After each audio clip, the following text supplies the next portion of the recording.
Alors aujourd'hui, je vais décortiquer un débat qui m'a opposé à un sbire de la communication de la gente qui est payé par un fonds qui est à la primature, qui s'appelle Drissa Mementa, qui n'est autre que un membre de la plateforme Yerewolo debout sur les remparts et qui a abandonné Ben le cerveau, Adama Diarra dit Ben le cerveau, qui est le président, le précurseur de cette plateforme qui est en prison depuis le 5-6 septembre 2023, que la gente a enfermé. Et rappelons que Adama Diarra Ben le cerveau est celui qui a applaudi l'avènement de la Russie, des mercenaires russes de Wagner. Il était au boulevard de l'Indépendance, il a applaudi. Et Wagner, on sait bien qu'est-ce qu'il a fait au Mali. Elle a massacré des populations civiles, que ce soit dans les zones de Nara, que ce soit dans la région de Tombouctou, Mopti, Hombori, Douanza, Gao, Kidal. Les Russes, Wagner, Africa Corps ou la Russie, ils sont tous les mêmes.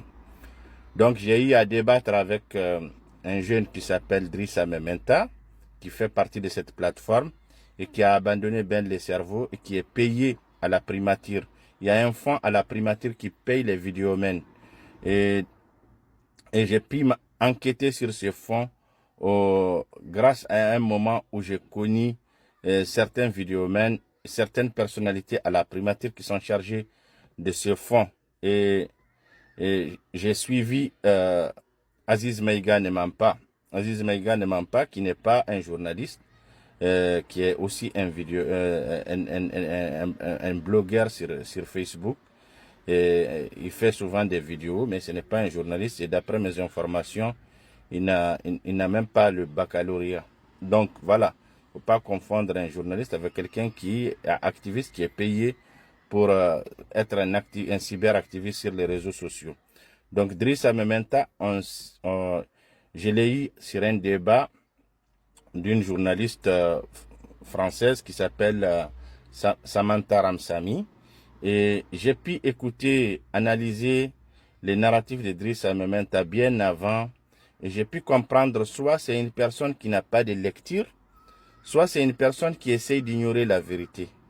Mais puisque c'est une personne qui est payée par la gente, comme beaucoup de vidéomens, parce que vous savez que la presse traditionnelle, la presse a été remplacée par ce genre de vidéomans, comme par exemple Drissa Mementa, Abdoul Niang, Boubou Mabel Diawara, Gandhi Malien, Kati 24.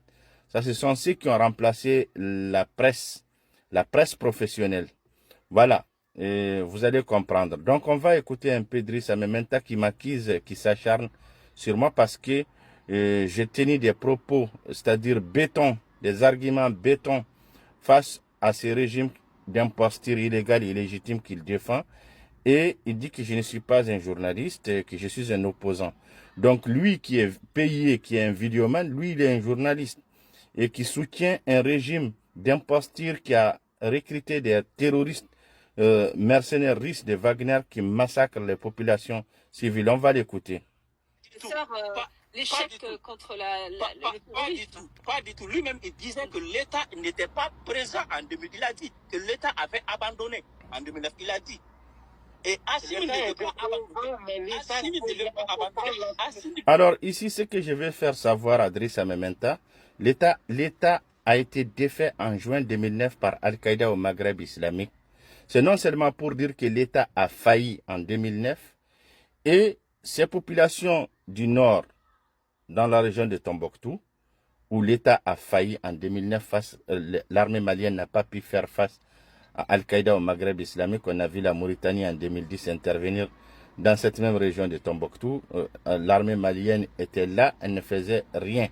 Elle ne fait que observer. Donc je voulais faire savoir à Drissa Mementa, expliquer que la population de l'Azawad, de cette région, a fait face à Sibi, le courroux d'Al-Qaïda, et Assimi Goïta est venu au lieu d'aider cette population, et c'est cette même population qu'il cible qu'il a continué à cibler, qui faisait face à ces faits Donc lui n'a pas compris cela et c'est ça qui explique que voilà, la gente ne s'est pas attaquée au vrai problème du Mali, qui sont le problème terreau. Voilà, et c'est ça qu'Idrissa Mementa n'a pas compris. Et qu'il essaie d'occulter, à un moment donné, il me dit ce n'est pas le débat, c'est pour lui faire comprendre. Je comprends bien qu'il dit que ce n'est pas le débat pour essayer d'occulter la réalité parce qu'il sait bien d'où est-ce que je vais en venir. Bon, ça c'est l'hypocrisie des Maliens. Il veut se battre pour récupérer les territoires que lui-même il disait abandonner. Alors ceux qui occupaient ces territoires-là, avant Assimi, c'est eux qui ne sont pas d'accord aujourd'hui. Vous êtes propriétaire. Tiens, ça c'est quoi ça? Je ne suis pas pour cette publicité. Donc voilà. Donc j'ai rappelé Idrissa Mementa, qui m'a accusé d'être quelqu'un qui s'acharne sur Assimi Goïta, qui n'est tout autre que quelqu'un, un sbire qui est payé. Un sbire, c'est quelqu'un qui est payé pour faire des vidéos, pour être un activiste H24. Et là même actuellement, même maintenant où je fais cette vidéo, Idrissa Mementa est en train d'empoisonner la toile avec des fausses informations. Donc voilà, il est en direct sur son Facebook, en train de véhiculer des fausses informations, comme il a l'habitude de le faire. Donc là, j'ai récupéré un bout d'un débat qu'il a eu avec un ancien ministre de la Côte d'Ivoire. Écoutez ce qu'il a dit. L'ancien ministre de la Côte d'Ivoire a dit à Idrissa Mementa. Mais quand j'entends un Malien qui n'arrive même pas à régler le problème de Kidal, hein, venir dire que c'est la Côte d'Ivoire qui est sous, vraiment, c'est un peu décevant. C'est un peu décevant, il faut que je le dise de manière franche, parce que, bon, le peuple malien ne mérite pas. Voilà. Voilà. Kidal, depuis qu'elle a été reprise le 25 avril 2026, et ils essayent d'occuper la toile à travers la communication qu'ils ne savent pas faire. Nous, on leur a dit, on leur a dit que la communication, en termes de communication, vous ne pouvez rien faire. C'est-à-dire, moi, j'ai déposé ce pays-là depuis le jour où j'ai lu la charte du Mandé de Kouroukanfouga, où il y a un article qui dit que tous les mensonges qui ont vécu et résisté pendant 40 ans deviennent vérité. Et j'ai vu que beaucoup ont le kilo de soutenir. Donc, j'ai compris que le Malien même est dans l'hypocrisie, dans la chair même. Donc, comment se fait-il que vous allez ignorer des massacres sur des populations, des communautés qui ont accepté d'aller avec vous en indépendance en 1960 et les accuser d'être territoriaux? Je vois même un gars qui est aux États-Unis là, qui s'appelle Sékou Tounkara là. Lui-même, il n'arrête pas de nous accuser d'être des territoriaux. Mais malheureusement pour lui, il y a eu un arrêté du ministre des Finances qui les cible et qui l'accuse lui-même de complaisance, de soutien avec les terreaux. Beaucoup d'autres. Donc cela doit vous interpeller, doit vous conscientiser que c'est de la même façon qu'on a ciblé ces gens-là d'être des terreaux. Les Sékou Tounkara, Bouba Fani, Khadija Fofana, Delfouro, ainsi que d'autres.